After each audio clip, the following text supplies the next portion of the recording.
ನಮಸ್ಕಾರ ಗೆಳೆಯರಿ, stock market Kannada ಚಾನಲ್ಗೆ ಸ್ವಾಗತ.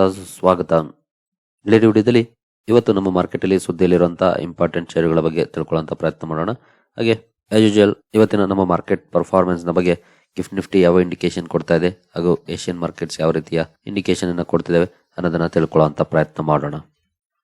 ಮೊದಲಿಗೆ ಡಿಸ್ಕ್ಲೈಮರ್ ಕೊಡಲಿಕ್ಕೆ ಇಷ್ಟಪಡ್ತೀನಿ. ಇಲ್ಲಿ ಕವರ್ ಮಾಡ್ತಿರುವಂತಹ ಯಾವುದೇ ಸ್ಟಾಕ್ ಅನ್ನು ಕೂಡ ರೆಕಮೆಂಡ್ ಮಾಡ್ತಿಲ್ಲ. ನೀವು ಫರ್ದರ್ ಸ್ಟಡಿ ಮಾಡಿ ಡಿಸಿಷನ್ ತಗೊಳ್ಬಹುದು. ಆಸ್ ಎಜುಕೇಶನಲ್ ಪರ್ಪಸ್ ನಾನು ಈ ವಿಡಿಯೋ ಮುಂದೆ ತರ್ತಾ ಇದ್ದೀನಿ. ನಿನ್ನೆ ಅಮೆರಿಕನ್ ಮಾರ್ಕೆಟ್ ನ ಪರ್ಫಾರ್ಮೆನ್ಸ್ ನೋಡಿದ್ರೆ ಅಮೆರಿಕನ್ ಮಾರ್ಕೆಟ್ ಅಲ್ಲಿ 76 ಪಾಯಿಂಟ್ಸ್ ಅಥವಾ 0.17% ಡೌನ್ ಪರ್ಫಾರ್ಮೆನ್ಸ್ ನೋಡಲಿಕ್ಕೆ ಸಿಕ್ಕಿದೆ. ನಾರ್ಮಲ್ ಪರ್ಫಾರ್ಮೆನ್ಸ್ ಅಂತ ಹೇಳ್ಬೋದು, ದೊಡ್ಡ ಮಟ್ಟದ ಡೌನ್ ಫಾಲ್ ಏನಲ್ಲ. ಬಟ್ ಮಧ್ಯೆ ಸ್ವಲ್ಪ ಡೌನ್ ಆಗಿತ್ತು, ಆನಂತರ ಸ್ವಲ್ಪ ರಿಕವರ್ ಆಗಿ 76 ಪಾಯಿಂಟ್ಸ್ ಡೌನ್ ಅಲ್ಲಿ ಕ್ಲೋಸಿಂಗ್ ಅನ್ನ ಕೊಟ್ಟಿದೆ. ಇನ್ನು ನಾಸ್ಟಾಕ್ ಪರ್ಫಾರ್ಮೆನ್ಸ್ ಅನ್ನು ನೋಡಿದ್ರೆ ಇಲ್ಲಂತೂ ಒಳ್ಳೆ ಪರ್ಫಾರ್ಮೆನ್ಸ್ ಬಂದಿದೆ. 76 ಪಾಯಿಂಟ್ಸ್ ಅಥವಾ 0.4% ಪಾಸಿಟಿವ್ ಅಲ್ಲಿ ನಾಸ್ಟಾಕ್ ಕ್ಲೋಸಿಂಗ್ ಅನ್ನ ಕೊಟ್ಟಿದೆ. ಓಪನಿಂಗ್ ಡೌನ್ ಅಲ್ಲಿ ಇತ್ತು, ಆನಂತರ ಒಳ್ಳೆ ರಿಕವರಿ ನಾಸ್ಟಾಕ್ ಅಲ್ಲಿ ನೋಡ್ಲಿಕ್ಕೆ ಸಿಕ್ಕಿದೆ, ನೋಡಬಹುದು. ಇನ್ನು ನಮ್ಮ ಎಡಿಆರ್ ಗಳ ಪರ್ಫಾರ್ಮೆನ್ಸ್ ಅನ್ನು ನೋಡಿದರೆ ಇನ್ಫೋಸಿಸ್ ಎಡಿಆರ್ ಅಲ್ಲಿ ಸ್ವಲ್ಪ ಡೌನ್ ಪರ್ಫಾರ್ಮೆನ್ಸ್ ನೋಡಲಿಕ್ಕೆ ಸಿಕ್ಕಿದೆ. 0.36%, HDFC 0.39% ಪಾಸಿಟಿವ್ ಇದೆ. ICICI ಬ್ಯಾಂಕ್ ಕೂಡ ಮೋರ್ ದನ್ 1% ಪಾಸಿಟಿವ್ ಇದೆ. ವಿಪ್ರೋ 0.28 ಪಾಸಿಟಿವ್ ಇದೆ. ಹಾಗೆ ಡಾಕ್ಟರ್ ರೆಡ್ಡಿಸ್ ಫ್ಲಾಟ್ ಇದೆ. So overall decent performance ನಮ್ಮ ಎಡಿಆರ್ ಗಳಲ್ಲೂ ಕೂಡ ನೋಡ್ಲಿಕ್ಕೆ ಸಿಕ್ಕಿದೆ, ಎಕ್ಸೆಪ್ಟ್ ಇನ್ಫೋಸಿಸ್ ಅಂತ ಹೇಳ್ಬೋದು. ಇನ್ನು FIS DIS ಆಕ್ಟಿವಿಟೀಸ್ ಕಡೆ ಬಂದ್ರೆ ನಿನ್ನೆ FIS ಒಳ್ಳೆ ಪ್ರಮಾಣದಲ್ಲಿ ಬೈಯಿಂಗ್ ಅನ್ನ ಮಾಡಿದ್ದಾರೆ ನೋಡಬಹುದು. 3664 ಕೋಟಿ ನೆಟ್ ಬೈಯಿಂಗ್ ಅನ್ನ FIS ಮಾಡಿದ್ದಾರೆ. ಹಾಗೆ at the same time DIS 250 ಕೋಟಿ ನೆಟ್ ಸೆಲ್ಲಿಂಗ್ ಅನ್ನ ಮಾಡಿದ್ದಾರೆ. ಸೊ ಒಳ್ಳೆ ಪ್ರಮಾಣದ ನೆಟ್ ಬೈಯಿಂಗ್ FIS ಕಡೆಯಿಂದ ನಿನ್ನೆ ಕಂಡು ಬಂದಿದೆ. ನೋಡೋಣ ಯಾವ ರೀತಿ ಇವತ್ತು ಇವರ ರಿಯಾಕ್ಷನ್ ಇರುತ್ತೆ ಅಂತ. ನಂತರ ಇಂಡಿವಿಜುವಲ್ ಸ್ಟಾಕ್ ಗಳ ಕಡೆ ಬರೋದಾದ್ರೆ ಆರ್ ಪವರ್ ಸುದ್ದಿಯಲ್ಲಿರುತ್ತೆ. ನಾನು ಈ ಹಿಂದೆ ಒಂದು ನ್ಯೂಸ್ ಅನ್ನ ಕವರ್ ಮಾಡಿದ್ದೆ. SECI ಗವರ್ನಮೆಂಟ್ ಪ್ರಾಜೆಕ್ಟ್ ಗಳಲ್ಲಿ ಬಿಡ್ಡಿಂಗ್ ಮಾಡೋದನ್ನ ಬ್ಯಾನ್ ಮಾಡಿದೆ ಅಂತ. ಅದಕ್ಕೆ ಸಂಬಂಧಪಟ್ಟಂತೆ ಈಗ ಮತ್ತೊಂದು ನ್ಯೂಸ್ ಬಂದಿದೆ. ಆ ಬ್ಯಾನ್ ಅನ್ನ ತೆರವುಗೊಳಿಸ್ತಾರೆ. ಹಿಂದೆ ಬ್ಯಾಂಕ್ ಗ್ಯಾರಂಟಿ ಕೊಡೋದ್ರಲ್ಲಿ ಫೇಕ್ ಗ್ಯಾರಂಟಿ ಕೊಟ್ಟಿದ್ರು ಅನ್ನುವಂತ ಅಲಿಗೇಷನ್ಸ್ ಮೇಲೆ ಗವರ್ನಮೆಂಟ್ ಬಿಡಿಂಗ್ ಪ್ರೊಸೀಜರ್ ಅಲ್ಲಿ ನೆಕ್ಸ್ಟ್ 2 years ಪಾರ್ಟಿಸಿಪೇಟ್ ಮಾಡೋದನ್ನ ಬ್ಯಾನ್ ಮಾಡಿದ್ರು. ಈಗ ಅದನ್ನ ತೆರವುಗೊಳಿಸಿದ್ದಾರೆ. ಈ ಕಾರಣದಿಂದ ಆರ್ ಪವರ್ ಸುದ್ದಿಯಲ್ಲಿರುತ್ತೆ. ಸ್ಟಾಕ್ ಅನ್ನ ಅಬ್ಸರ್ವ್ ಮಾಡಬಹುದು. ಖಂಡಿತ ಫಂಡಮೆಂಟಲಿ ಅಷ್ಟೇನು ಚೆನ್ನಾಗಿಲ್ಲ. ಇದನ್ನ ನಾನು ಈಗಾಗಲೇ ಸಾಕಷ್ಟು ಸಲ ಹೇಳಿದ್ದೀನಿ. ಇನ್ ಕೇಸ್ ನೀವು ಕಂಪನಿಯನ್ನ ನೋಡ್ತೀರಿ ಅಂತಂದ್ರೆ ಕಂಪನಿಯ ಬಿಸ್ನೆಸ್ ಪರ್ಫಾರ್ಮೆನ್ಸ್ ಅನ್ನ ಚೆಕ್ ಮಾಡಿ. ಇನ್ ಕೇಸ್ ಅಲ್ಲೇನಾದ್ರೂ ರಿವೈವಲ್ ಕಂಡು ಬರ್ತಾ ಇದ್ರೆ ಗ್ರಾಜುಯಲ್ ಆಗಿ ಅನಂತರ ಬೇಕಿದ್ರೆ ಅಲ್ಪ ಸ್ವಲ್ಪ ಇನ್ವೆಸ್ಟ್ಮೆಂಟ್ ಅನ್ನ ಮಾಡಬಹುದು. ಇಲ್ಲಾಂದ್ರೆ ಸ್ಟ್ರೈಟ್ ಅವೇ ಇಗ್ನೋರ್ ಮಾಡೋದು ಒಳ್ಳೇದು. ಯಾಕಂದ್ರೆ ಈ ಗ್ರೂಪ್ ಸ್ವಲ್ಪ ರಿಸ್ಕಿ ಗ್ರೂಪ್ ಅಂತಾನೆ ಹೇಳ್ಬೋದು. ನೋಡಬಹುದು ಈ ರೀತಿ ಪರ್ಫಾರ್ಮೆನ್ಸ್ ಇದೆ. 83-84% ಡೌನ್ ಅಲ್ಲಿ ಇದೆ ಮ್ಯಾಕ್ಸಿಮಮ್ ಪರ್ಫಾರ್ಮೆನ್ಸ್ ಅನ್ನು ನೋಡಿದ್ರೆ. ಇತ್ತೀಚೆಗೆ ನಾವು ಒಂದಷ್ಟು ಪಾಸಿಟಿವ್ ಪರ್ಫಾರ್ಮೆನ್ಸ್ ಅನ್ನ ನೋಡಿದೀವಿ. ನೀವು ಇಲ್ಲಿ ನೋಡಬಹುದು 5 years ಅಲ್ಲಿ 1000% ರಿಟರ್ನ್ಸ್ ಕೊಟ್ಟಿದೆ. ಬಟ್ ಕಂಪನಿಯ ಬಿಸ್ನೆಸ್ ಅನ್ನ ಚೆಕ್ ಮಾಡಿ ಅಲ್ಲೇನಾದ್ರೂ ರಿವೈವಲ್ ಬರ್ತಿದ್ರೆ ಓಕೆ, ಇಲ್ಲ ಅಂತಂದ್ರೆ ಸ್ಟ್ರೈಟ್ ಅವೇ ಇಗ್ನೋರ್ ಮಾಡೋದು ಬೆಟರ್. ನಂತರ ONGC ಸುದ್ದಿಯಲ್ಲಿರುತ್ತೆ. ಕಾರಣ ಕಂಪನಿ 10,000 ಕೋಟಿಯನ್ನ ONGC ಪೆಟ್ರೋ ಅಡಿಷನ್ಸ್ ಅಲ್ಲಿ ಇನ್ವೆಸ್ಟ್ಮೆಂಟ್ ಅನ್ನ ಮಾಡಿದೆ. ಕಂಪನಿಯ ಒಂದು ಆರ್ಮ್ ಅದು. ಈ ಕಾರಣದಿಂದ ONGC ಕೂಡ ಸುದ್ದಿಯಲ್ಲಿರುತ್ತೆ. ಸ್ಟಾಕ್ ಅನ್ನು ಕೂಡ ಅಬ್ಸರ್ವ್ ಮಾಡಬಹುದು, ಯಾವ ರೀತಿ ಪರ್ಫಾರ್ಮೆನ್ಸ್ ನೋಡ್ಲಿಕ್ಕೆ ಸಿಗುತ್ತೆ ಅಂತ. ನಂತರ IEX ಸುದ್ದಿಯಲ್ಲಿರುತ್ತೆ. ಕಾರಣ ಮಂತ್ಲಿ ವಾಲ್ಯೂಮ್ಸ್ ಡೇಟಾ ರಿಲೀಸ್ ಆಗಿದೆ. ಇಯರ್ ಆನ್ ಇಯರ್ ಕಂಪೇರ್ ಮಾಡಿದ್ರೆ ವಾಲ್ಯೂಮ್ಸ್ ಅಲ್ಲಿ ಒಳ್ಳೆ ಇಂಪ್ರೂವ್ಮೆಂಟ್ಸ್ ಕಂಡು ಬಂದಿದೆ. 15% ಜಾಸ್ತಿ ಆಗಿದೆ. ಈ ಕಾರಣದಿಂದ ಸ್ಟಾಕ್ ಅನ್ನು ಅಬ್ಸರ್ವ್ ಮಾಡಬಹುದು, ಯಾವ ರೀತಿ ರಿಯಾಕ್ಷನ್ ಈ ನ್ಯೂಸ್ಗೆ ಸಂಬಂಧಪಟ್ಟಂತೆ IEX ಅಲ್ಲಿ ನೋಡ್ಲಿಕ್ಕೆ ಸಿಗುತ್ತೆ ಅಂತ. ವಾಲ್ಯೂಮ್ಸ್ ಒಳ್ಳೆ ಪ್ರಮಾಣದಲ್ಲಿ ಇಂಪ್ರೂವ್ ಆಗಿದೆ. ನಂತರ ಕೇನ್ಸ್ ಟೆಕ್ನಾಲಜಿ ಕೂಡ ಸುದ್ದಿಲಿರುತ್ತೆ. ಕಾರಣ ನೀವೇ ನೋಡಬಹುದು. Kaynes Technology subsidiary acquires controlling stake of 54%. Austria based Sensonic ಕಂಪನಿಯಲ್ಲಿ ಈ ಅಕ್ವಿಸಿಷನ್ ಮಾಡಿದೆ. ಇದು ರೈಲ್ವೆ ಇನ್ಫ್ರಾಸ್ಟ್ರಕ್ಚರ್ ಅನ್ನ ಮಾನಿಟರ್ ಮಾಡುವಂತ ಸೊಲ್ಯೂಷನ್ ಪ್ರೊವೈಡ್ ಮಾಡುವಂತ ಕಂಪನಿ. ರೈಲ್ವೆ ಇನ್ಫ್ರಾದಲ್ಲಿ ಕೆಲಸ ಮಾಡುವಂತದ್ದು. ಆ ಕಾರಣದಿಂದ ಇಂಪಾರ್ಟೆಂಟ್ ಆಗುತ್ತೆ ಈ ಅಕ್ವಿಸಿಷನ್. ಅಬ್ಸರ್ವ್ ಮಾಡಬಹುದು ಕೇನ್ಸ್ ಟೆಕ್ನಾಲಜಿನಲ್ಲಿ ಯಾವ ರೀತಿ ರಿಯಾಕ್ಷನ್ ಈ ನ್ಯೂಸ್ಗೆ ಸಂಬಂಧಪಟ್ಟಂತೆ ಬರುತ್ತೆ ಅಂತ. ನಂತರ RVNL ಕೂಡ ಸುದ್ದಿಯಲ್ಲಿರುತ್ತೆ. ಕಾರಣ ಕಂಪನಿಗೆ 187 ಕೋಟಿ ಆರ್ಡರ್ ಸಿಕ್ಕಿದೆ. ನೀವು ಇಲ್ಲಿ ನೋಡಬಹುದು 186 ಕೋಟಿ ಫ್ರಮ್ ಈಸ್ಟರ್ನ್ ಸೆಂಟ್ರಲ್ ರೈಲ್ವೆ ಇಂದ. ಈ ಕಾರಣದಿಂದ RVNL ಕೂಡ ಸುದ್ದಿಯಲ್ಲಿರುತ್ತೆ. ಈ ಸ್ಟಾಕ್ ಅನ್ನು ಕೂಡ ಅಬ್ಸರ್ವ್ ಮಾಡಬಹುದು, ಯಾವ ರೀತಿ ಪರ್ಫಾರ್ಮೆನ್ಸ್ ನೋಡ್ಲಿಕ್ಕೆ ಸಿಗುತ್ತೆ ಅಂತ. ನಂತರ ಇಪ್ಯಾಕ್ ಡ್ಯೂರಬಲ್ ಕೂಡ ಸುದ್ದಿಯಲ್ಲಿರುತ್ತೆ. ಕಂಪನಿ ಓಲಿ ಒನ್ ಸಬ್ಸಿಡಿಯರಿ ಫಾರ್ಮ್ ಮಾಡಿದೆ, ಇಪ್ಯಾಕ್ ಮ್ಯಾನುಫ್ಯಾಕ್ಚರಿಂಗ್ ಟೆಕ್ನಾಲಜೀಸ್ ಅಂತ. ಈ ಕಾರಣದಿಂದ ಸುದ್ದಿಯಲ್ಲಿರುತ್ತೆ. ಈ ಸ್ಟಾಕ್ ಅನ್ನು ಕೂಡ ಅಬ್ಸರ್ವ್ ಮಾಡಬಹುದು, ಯಾವ ರೀತಿ ಪರ್ಫಾರ್ಮೆನ್ಸ್ ಬರುತ್ತೆ ಈ ನ್ಯೂಸ್ಗೆ ಸಂಬಂಧಪಟ್ಟಂತೆ ಅಂತ. ನಂತರ ಇಂಡಿಯಾ ಗ್ಲೈಕೋಲ್ಸ್ ಲಿಮಿಟೆಡ್ ಕೂಡ ಸುದ್ದಿಯಲ್ಲಿರುತ್ತೆ. ಕಾರಣ ಕಂಪನಿಯ ಪ್ರಮೋಟರ್ಸ್ ತಮ್ಮ ಸ್ಟೇಕ್ ಅನ್ನ ಹೈಕ್ ಮಾಡಿದ್ದಾರೆ. ಅಬೌಟ್ 12% ಸ್ಟೇಕ್ ಅನ್ನ ಹೈಕ್ ಮಾಡಿದ್ದಾರೆ ಅನ್ನುವಂತ ಸುದ್ದಿ ಬಂದಿದೆ. ಈ ಕಾರಣದಿಂದ ಇಂಡಿಯಾ ಗ್ಲೈಕೋಲ್ಸ್ ಕೂಡ ಸುದ್ದಿಯಲ್ಲಿರುತ್ತೆ. ಈ ಸ್ಟಾಕ್ ಅನ್ನು ಕೂಡ ಅಬ್ಸರ್ವ್ ಮಾಡಬಹುದು. 4100 ಕೋಟಿ ಮಾರ್ಕೆಟ್ ಕ್ಯಾಪ್ ಇರುವಂತಹ ಸ್ಟಾಕ್. ಲಾಸ್ಟ್ 5 years ಅಲ್ಲಿ ಪರ್ಫಾರ್ಮೆನ್ಸ್ ಚೆನ್ನಾಗಿದೆ. ಹಾಗೆ ಮ್ಯಾಕ್ಸಿಮಮ್ ಪರ್ಫಾರ್ಮೆನ್ಸ್ ಈ ರೀತಿ ಇದೆ.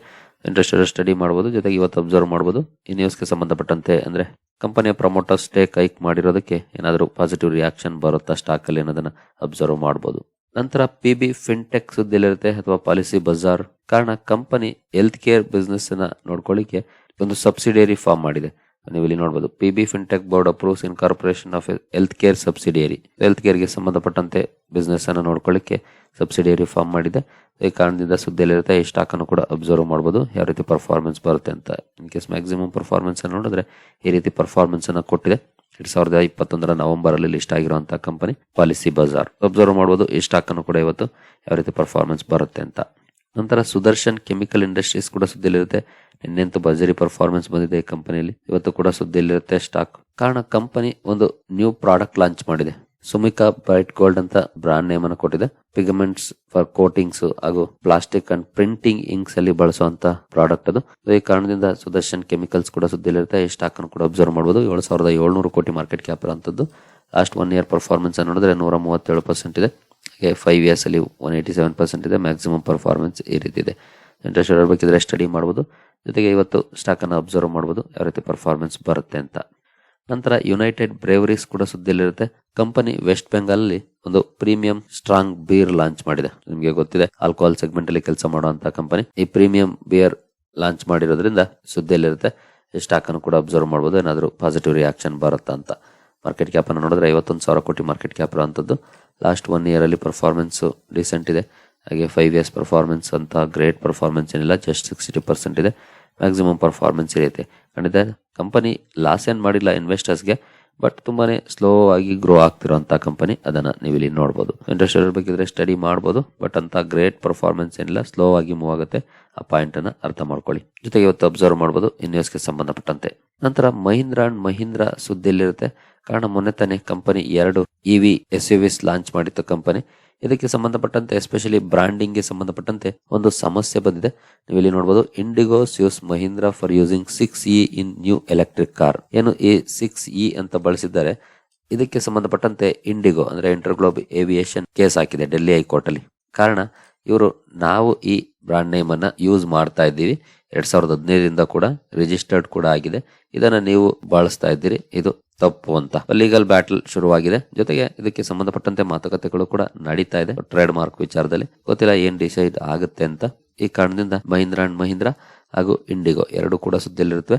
2 ಸ್ಟಾಕ್ ಗಳನ್ನು ಕೂಡ ಅಬ್ಸರ್ವ್ ಮಾಡಬಹುದು. ಅಂತ ರಿಯಾಕ್ಷನ್ ಬರದೇ ಇರಬಹುದು, ಯಾಕಂದ್ರೆ ಬಹುಶಃ ಮಾತುಕತೆಗಳ ಮೂಲಕ ಇದನ್ನ ಸಾಲ್ವ್ ಮಾಡ್ಕೊಳ್ಳಬಹುದು. ಯಾಕಂದ್ರೆ ಇಂಡಿಗೋ ಅಂತೂ ಕಾರ್ ಬ್ರಾಂಡ್ ಏನಲ್ಲ. ಹೋಗಿ ನೋಡೋಣ ಏನೆಲ್ಲ ಅಪ್ಡೇಟ್ ಗಳು ಬರ್ತವೆ ಅಂತ. ಓವರಾಲ್ 2 ಕಂಪನಿಗಳ ಜೊತೆ ಲೀಗಲ್ ಬ್ಯಾಟಲ್ ಶುರುವಾಗಿದೆ, ಅಬ್ಸರ್ವ್ ಮಾಡಬಹುದು. ಹಾಗೆ ಇಂಡಿಗೋನು ಕೂಡ ಅಬ್ಸರ್ವ್ ಮಾಡಬಹುದು ಇಂಟ್ರೆಸ್ಟ್ ಇರೋರು. ನಂತರ ಗಿಫ್ಟ್ ನಿಫ್ಟಿ ಕಡೆ ಬಂದ್ರೆ ಗಿಫ್ಟ್ ನಿಫ್ಟಿಯಲ್ಲಿ ಆಸ್ ಆಫ್ ನಾವು ನೋಡಬಹುದು 9 ಪಾಯಿಂಟ್ಸ್ ಅಥವಾ 0.04% ಪಾಸಿಟಿವ್ ಪರ್ಫಾರ್ಮೆನ್ಸ್ ಬರ್ತಾ ಇದೆ. ಅಂದ್ರೆ ಮ್ಯೂಟೆಡ್ ಓಪನಿಂಗ್ ನ ಇಂಡಿಕೇಶನ್ ನ ಕೊಡ್ತಿದೆ ಅಂತ ಹೇಳ್ಬೋದು. ಏಷ್ಯನ್ ಮಾರ್ಕೆಟ್ ಗಳ ಪರ್ಫಾರ್ಮೆನ್ಸ್ ಅನ್ನು ನೋಡಿದ್ರೆ ಸ್ವಲ್ಪ ನೆಗೆಟಿವ್ ಟ್ರೆಂಡ್ ಇದೆ ಅಂತಾನೆ ಹೇಳ್ಬೋದು. ಏಷ್ಯನ್ ಮಾರ್ಕೆಟ್ಸ್ ಅಲ್ಲಿ ಅಂತ ಪಾಸಿಟಿವ್ ಏನಿಲ್ಲ, ಮೆಜಾರಿಟಿ ಮಾರ್ಕೆಟ್ಸ್ ನೆಗೆಟಿವ್ ಅಲ್ಲೇ ಇದಾವೆ. ಅದನ್ನ ನೀವು ಇಲ್ಲಿ ಅಬ್ಸರ್ವ್ ಮಾಡಬಹುದು. ಓನ್ಲಿ ಸ್ಟ್ರೈಟ್ ಟೈಮ್ಸ್ ಪಾಸಿಟಿವ್ ಇದೆ, ತೈವಾನ್ ವೆಯ್ಟೆಡ್ ಮಾತ್ರ ಪಾಸಿಟಿವ್ ಇದೆ, ಇನ್ನೆಲ್ಲನೂ ಕೂಡ ನೆಗೆಟಿವ್ ಅಲ್ಲೇ ಇದಾವೆ. But gift Nifty positive indication ಅನ್ನ ಕೊಡ್ತಾ ಇದೆ. ಬಟ್ ತುಂಬಾ ಬಿಗ್ ಡಿಫರೆನ್ಸ್ ಏನಲ್ಲ. 10-20 ಪಾಯಿಂಟ್ಸ್ ಡೌನ್ ಅಲ್ಲಿ ಓಪನ್ ಆಗ್ಬೋದು ಅಥವಾ 10-20 ಪಾಯಿಂಟ್ಸ್ ಪಾಸಿಟಿವ್ ಅಲ್ಲಿ ಓಪನ್ ಆಗ್ಬೋದು. ಆ ರೀತಿಯ ಇಂಡಿಕೇಶನ್ ಅನ್ನ ಗಿಫ್ಟ್ ನಿಫ್ಟಿ ಕೊಡ್ತಾ ಇದೆ. ಬಟ್ ಏಷ್ಯನ್ ಮಾರ್ಕೆಟ್ಸ್ ಕೂಡ ಸ್ವಲ್ಪ ಮಿಕ್ಸ್ಡ್ ಇಂಡಿಕೇಶನ್ ಕೊಡ್ತಿದ್ದಾವೆ.